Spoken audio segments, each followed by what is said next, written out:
watching, you will get only half of the story. And then great deal or a fair amount of confidence that the... All right, guys. So we're almost at the tail end. We got 20 more minutes. We have I'm trying to see. They act like abortion is birth control is disgusting. Yeah, absolutely, Sharon. I'm going to put this here. That's true. That's when, you know what I mean? Like, you know what? Everybody's had some sort of past, something. Okay. But there are people who are straight up like, I don't like the way the condom feels. I have talked to people like this. Okay. So that's why I don't even play around with abortion when people are like, no, because somebody might get raped by their, by their family member. Like, yeah, no, but I've never heard that story. Never. Crazy. All right.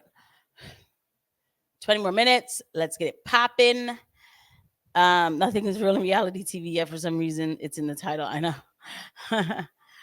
All right, we got PBD talking to Ana Kasparian. Okay, this is now. I'm going in to bring the asteroid news. Let me take a swig, and then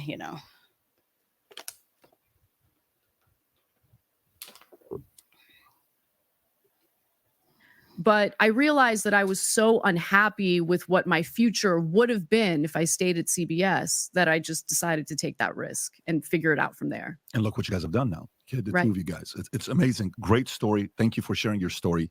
I think it's the best transition into the story that came out yesterday. Americans' trust in media plummets to a historic low. Okay, so this is an Axios story. Americans' trust in media has fallen to a historic low.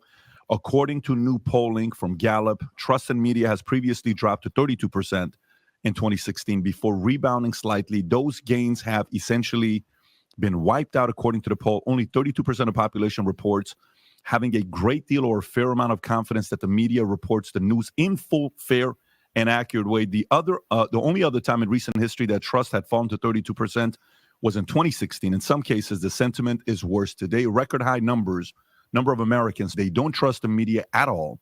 That number has steadily increased since 2018. Much of the sentiment dip is driven by Democrats and independents whose collective trust in media has plummeted 18 and 13 percentage points, respectively, from their 2018 peaks. Why do you think that is? Well, I think before she answers, guys, so PBD, of course, brings a bunch of beautiful statistics and everything else. Numbers, right? And, numbers are good. I'm not really a numbers girl. I don't know. But I know when I say that, people think like, what do you mean you're not a numbers girl? The stats, people work hard on the stats. Yeah, you can manipulate numbers however you want. But I think that we all can agree that we don't trust the media. That's why you find people are here watching this episode right now. And I thank everybody who is here. And if this is your first time here, please don't forget to hit the like button, hit subscribe, and the notification bell. Thank you. Now, coming back to this point, but this is the one time I trust these numbers because it's not even now for me. It's probably even worse because people are now waking up to the fact that even what you called alternative media, that's even now been tampered with. I always go back and PBD says the same thing. October 7th, these last few months has stripped away like the mask off of people. And what does that mean? Everybody has had a layer slipped off, right? Yeah, stripped off rather. And so now maybe with that layer stripped off, the person is still the same. They're still having discernment. They're still asking questions. They're still saying, or they're waking up to the fact that, hey, maybe we have unholy alliances with a place like Israel, whatever. But then you have other places when that layer stripped off, it's like, oh yeah, no, we really don't believe in freedom of speech. We just say that we do. But up until the point of you talking about a foreign nation, then you might lose your job. And we don't care if you are black, right? By the way, I don't do identity politics. I'm just saying how funny that is, right? But anyway, let's go see how Ana answers this question. That the polarization that we're experiencing with the American electorate is reflected in how the media conducts itself. I think depending on what you're watching, you will get only half of the story. And then, so I think that's definitely true of some of the more new media outlets, independent outlets. They cater to a very specific portion of the audience, very specific portion of the electorate. And I think Americans are increasingly realizing, okay, I might be in an ideological bubble depending on what kind of news I'm consuming. So you have that. Then on a more corporate level, if you want to put it that way, corporate media, legacy media, I mean, they've gotten so many things wrong over the years. And I think that all of those mistakes add up in people's minds and it leads to distrust. How adorable that she thinks that they are mistakes. They're not mistakes. It's all for content. So she's going to probably bring up the Russia collusion hoax. They knew that. They knew it was a lie. The corporate media exists only to tell you what's coming out of the Pentagon, to simply regurgitate what's coming out of the Pentagon. When we're talking about like foreign things or things like Russia, right? So they get the talking points, right? Okay, but where's the pushback? That's what it's really supposed to be for, the pushback. There's no pushback.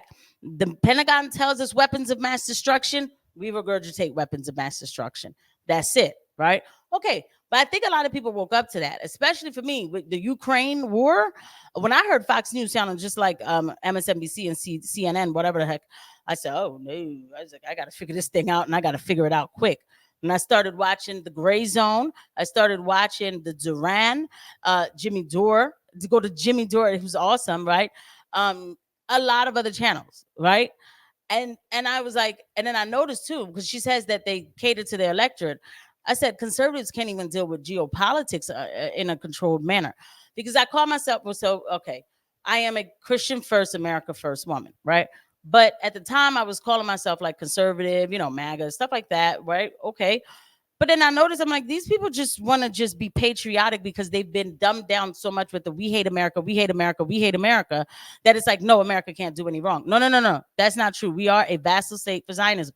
So we go from country to country. We dismantle countries, and we use good soldiers to dismantle countries. I played the Wesley Clark video here, and we destroy things, right? And the American citizen doesn't know this because they're busy trying to put food on the table, and it's not right, right? So when I heard Fox News sounding like CNN, I said, I'm not watching it, except for at 8 o'clock, Monday through Friday. But unfortunately, they fired Tucker Carlson, and I said, get rid of the cable. I will tell that story, yes, but it is important that you know. After October 7th, I said, I'm in a twilight zone. I said, this is crazy.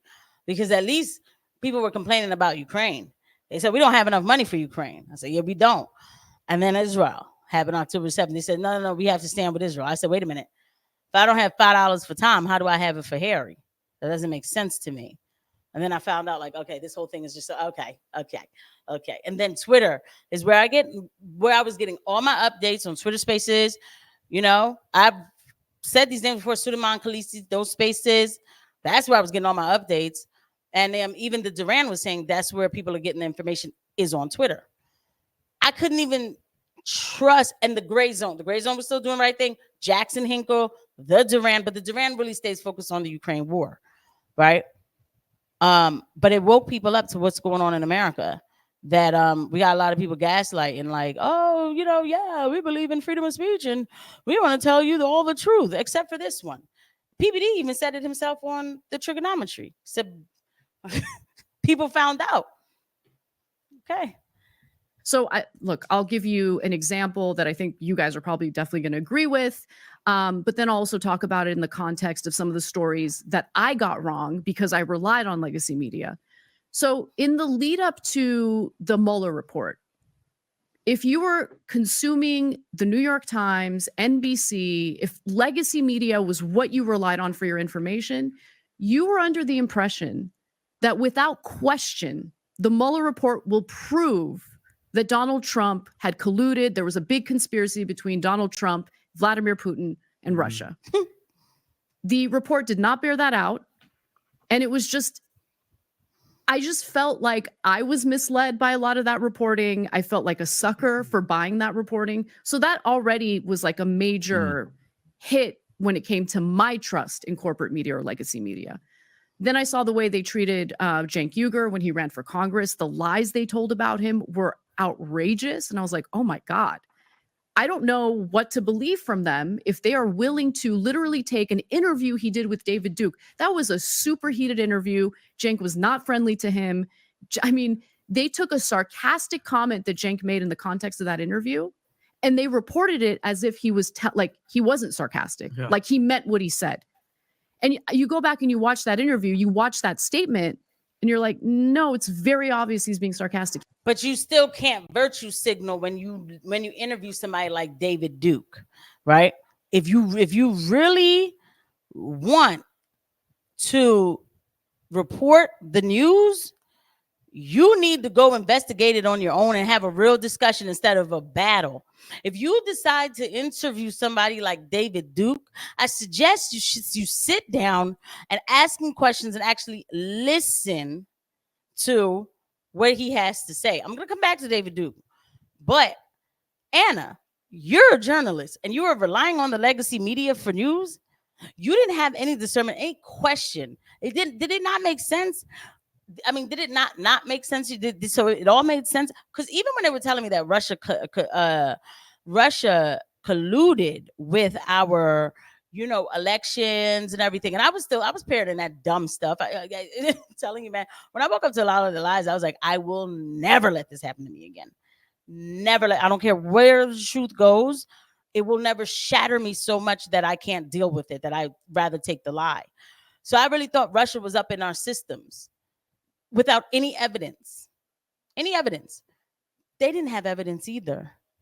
It's one thing if I'm hearing it. I wasn't even on YouTube. I didn't watch YouTube at that time, right? To watch Jimmy Dore, who was like, guys, this is fake. Jimmy Dore knew. How come Jimmy Dore was able to figure it out, but y'all couldn't? He was like, don't report this. He said, he always says, I'm a pothead in my garage. And I'm telling you that everybody's going to eat crow from this one. He was right. So what's up? But you didn't know? Wow. There are times that I find myself, I do agree with a lot of things that Anna says lately, but more on a form, we're not even all the way to, but when it comes to like the lobbies, APAC and stuff like that, we're on the same boat. I no longer believe in labels. I don't believe in things like, well, I'm a conservative, so I'm not going to, watch this. You ain't never going to get me to do that. Never. Especially after the kind of lies that were told to me, again, during Russia. And I believe those things. The kind of lies that I saw were told to people about the COOF. I'll never forget that. What they did to me with the COOF, I'll never forget that. I'll never forget that. Weapons of mass destruction too, but I wasn't, how many people have we killed for no reason? How much? Trillions of dollars. What's going on? So anyway, just to come back to the David Duke thing, I am going to have to pull my Rumble one day, and we are going to sit down. We're going to watch the David Duke interview that a good friend of mine, Suleiman, did with David Duke. And it's time that we stop letting people just label people bad people, and then we say, oh, we can't listen to them anymore, or let's ostracize them. I refuse. The media will not tell me that I'm not allowed to talk to so-and-so because they are morally bad. I've been called morally bad. So I see where emotions can get people. The people deserve the truth no matter what.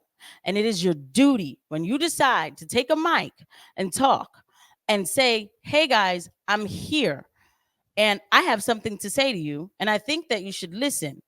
You should be grateful for even one person who's listening. And it is your duty to give them the inconvenient truth. Period.